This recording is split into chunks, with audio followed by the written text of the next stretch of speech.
നമ്മളെ വോട്ട് പിടിക്കാൻ ചെല്ലുമ്പോൾ തന്നെ വോട്ട് തരാം, ഞങ്ങളുടെ മന്ത്രിയല്ലേ എന്ന് ജനം പറയുമ്പോൾ കുണ്ടറയിൽ അവസാനവട്ടം വോട്ടർമാരെ ഒന്ന് കാണുന്നതിന് വേണ്ടിയുള്ള ഓട്ടത്തിനിടയിലാണ് UDF സ്ഥാനാർത്ഥിയുള്ള PC വിഷ്ണുനാഥ്.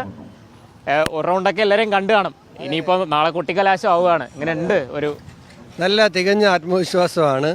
കുണ്ടറയിൽ ഇത്തവണ ഉജ്ജ്വലമായ ഭൂരിപക്ഷത്തിൽ UDF വിജയിക്കും. ഞങ്ങൾ പോകുന്ന സ്ഥലത്തു നിന്നെല്ലാം ജനങ്ങളിൽ നിന്ന് കിട്ടുന്ന ഒരു പ്രതികരണമാണ് ഇത്. പിന്നെ ഇപ്പോൾ മാത്രമല്ല, കഴിഞ്ഞ 5 വർഷമായി ജനങ്ങളുടെ ഒപ്പം നിൽക്കുന്നതിൻ്റെ ഒരു ആത്മവിശ്വാസം കൂടിയാണ്.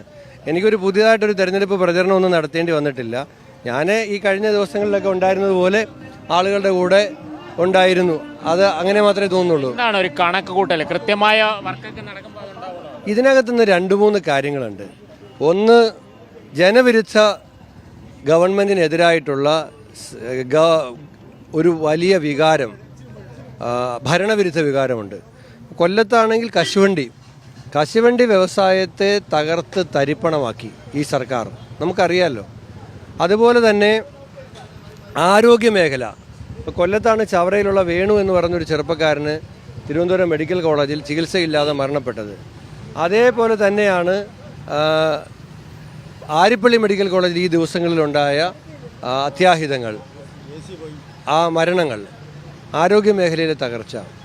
ഈ പ്രദേശങ്ങളിൽ ഇപ്പോൾ സർക്കാർ ജീവനക്കാരാകാൻ ആഗ്രഹിക്കുന്ന PSC പരീക്ഷ എഴുതി റാങ്ക് ലിസ്റ്റ് ഉൾപ്പെട്ട ഉദ്യോഗാർത്ഥികൾ, അവരുടെ പ്രശ്നങ്ങൾ, വിലക്കയറ്റം, ശബരിമല ശ്രീ ധർമ്മശാസ്താവിൻ്റെ ദ്വാരപാലക വിഗ്രഹം പോലും കൊള്ളയടിക്കുന്ന അഴിമതി. ശബരിമല വിഷയം കുണ്ടറയിലും ശബരിമല വിഷയം കുണ്ടറയിൽ ചർച്ചയാണ്. ശബരിമല വിഷയം കേരളത്തിൽ ചർച്ചയാണ്.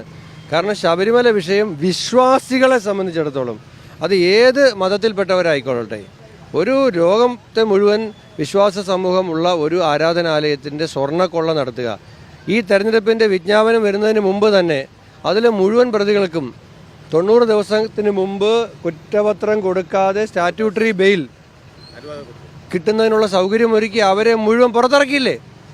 ഗവൺമെൻറ്റിന് എന്തൊരു കരുതലാ കൊള്ളക്കാരോട്. അപ്പോൾ അതുകൊണ്ട് ഈ 26 എന്ന് പറയുന്നത് ഗവൺമെൻറ്റിനെതിരായിട്ടുള്ള അതിശക്തമായ വികാരത്തെ പ്രതിഫലിപ്പിക്കാമോ. അത് കുണ്ടറയിലും എവിടെ പോയാലും ജനങ്ങൾക്കിടയിൽ ഞങ്ങൾക്ക് താഴെ തട്ടിൽ ആ ഭരണവിരുദ്ധ വികാരം അതിശക്തമാണ്. ഈ എവിടെ പോയാലും ഈ പ്രചരണ പരിപാടികൾ നടക്കുന്നിടത്ത് പറയുന്നത് PC വിഷ്ണുനാഥ് ഇനി ജയിച്ച് അധികാരം UDFന് വന്നു കഴിഞ്ഞാൽ മന്ത്രി എന്നുള്ളതാണ്. അല്ല, അതിലൊരു കാര്യം, ജനങ്ങൾക്ക് 2 കാര്യങ്ങളുണ്ട്. കാരണം നമ്മളെ വോട്ട് പിടിക്കാൻ ചെല്ലുമ്പോൾ തന്നെ വോട്ട് തരാം, ഞങ്ങളുടെ മന്ത്രിയല്ലേ എന്ന് ജനം പറയുമ്പോൾ ഞാൻ അതിനകത്തുനിന്ന് എടുക്കുന്നത് ഞാൻ മന്ത്രിയാകുന്നു എന്നുള്ള കാര്യമല്ല. അതിനപ്പുറത്തേക്ക് UDFൻ്റെ മന്ത്രിസഭയാണ് ഇനി വരുന്നത് എന്നുള്ളത് ജനങ്ങൾക്കൊരു തീരുമാനമുണ്ട് എന്നുള്ളതാണ്. അല്ലെങ്കിൽ അവരത് എന്നോട് പറയത്തില്ലല്ലോ. അപ്പോൾ അതുകൊണ്ട് അതൊക്കെ ഇലക്ഷന് ശേഷം പാർട്ടിയാണ് തീരുമാനിക്കുന്നത്. ഞാൻ എല്ലാ കാലത്തും പാർട്ടി ഏൽപ്പിക്കുന്ന ചുമതലകൾ, അത് പാർലമെൻ്ററി രംഗത്താണെങ്കിലും സംഘടനാ രംഗത്താണെങ്കിലും കൃത്യമായി ഏൽപ്പിക്കുന്ന ചുമതല നിർവഹിച്ചു പോകുന്ന ഒരാളാണ്. വലിയ ഭൂരിപക്ഷത്തിൽ വിജയിക്കുന്നതിനാണ് തീർച്ചയായിട്ടും കൊല്ലം ജില്ലയിലെ ഏറ്റവും വലിയ ഭൂരിപക്ഷമായിരിക്കും ശ്രീ വിഷ്ണുനാഥിനെ ലഭിക്കുന്നത്. വലിയ ഭൂരിപക്ഷത്തിൽ വിജയിക്കുന്നുള്ളൊരു കാര്യമാണ് PC വിഷ്ണുനാഥും കൊല്ലം മേയർ ഉൾപ്പെടെയുള്ളവർ പ്രചരണത്തിൽ പങ്കെടുക്കുന്നുണ്ട്, അവരും പങ്കുവെക്കുന്നത്. കൊല്ലത്ത് നിന്ന് ലിജോ റോളൻസ്, മീഡിയ.